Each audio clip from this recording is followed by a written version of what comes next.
Em nome do Pai, do Filho e do Espírito Santo. Amém. Hoje, na história dos santos, vou falar de São Jerônimo, onde a igreja celebra a memória desse grande santo. São Jerônimo se tornou presbítero e doutor da igreja. Conta a história que São Jerônimo nasceu numa família muito rica, na Damácia, no ano 347. Com a morte dos pais, ele herdou uma grande fortuna, onde ele aplicou toda a realização da sua vocação aos estudos. E ele foi estudar, viajou para Roma, onde procurou melhores mestres de retórica. O que é a palavra retórica? Uma palavra difícil, às vezes a gente não entende falando assim. E aí eu fui estudar a retórica, a arte de falar bem, argumentar de forma persuasiva e convincente, com o objetivo de comunicar ideias de maneira eficaz e influenciar outras pessoas. Então, São Jerônimo ele se aperfeiçoou nessa parte, né?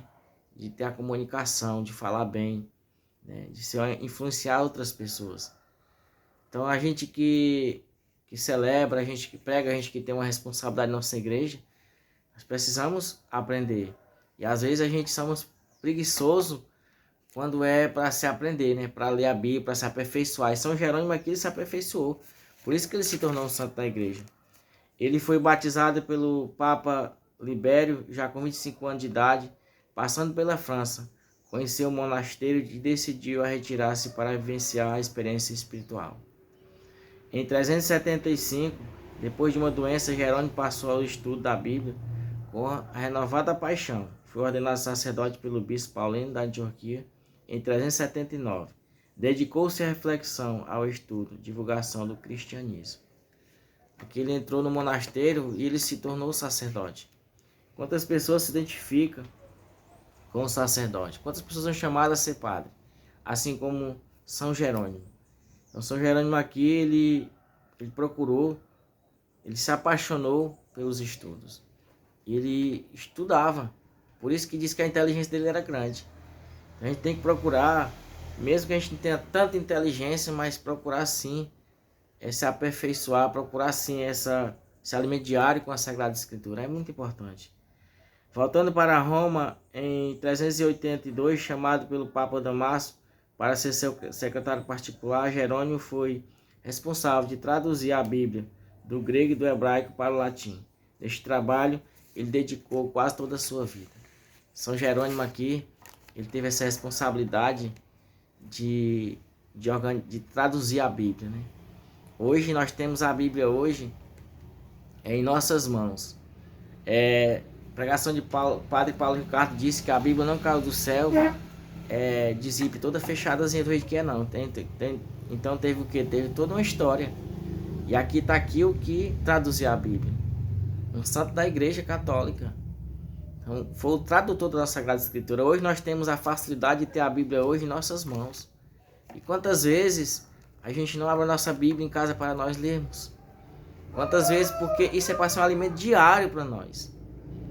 Isso é para nós nos alimentar todo santo dia. Não só nesse mês da Bíblia, onde é dedicado à Sagrada Escritura, mas todo santo dia. Por isso que hoje se celebra hoje a memória de São Jerônimo, porque ele teve essa responsabilidade de traduzir a Bíblia. Ele teve essa inspiração por Deus de organizar toda a Bíbliazinha, os seus livros, né? Toda organizadinha para que nós tivéssemos ela hoje. Então, nós temos hoje a Bíblia de uma forma fácil de ler. Então, que nós possamos abrir a nossa Bíblia. Não que esteja na sua estante, na minha estante, só para levar poeira, não. É preciso nós abrirmos a Bíblia e se aperfeiçoar. Continuando. Devido a certas intrigas no meio do romano, retirou-se para Belém, onde viveu como um monge cotidiano seus estudos e trabalhos bíblicos. Morreu de velhice no ano 420, em Belém. Foi declarado padroeiro dos estudos bíblicos. A responsabilidade de São Jerônimo. É muito lindo de ver a igreja, que ela tem toda uma história. E como surgiu o círculo bíblico, né? Como surgiu a organização da Bíblia, nós temos ela hoje. Teve o quê? Foi um santo que teve, inspirado por Deus, inspirado pelo Espírito Santo, para fazer esse lindo trabalho, porque ele se dedicou aos estudos, ele procurou, na sua inteligência, trabalhou e ele teve essa responsabilidade. Por isso que ele é o padroeiro dos estudos bíblicos. Em nome do Pai, do Filho e do Espírito Santo. Amém.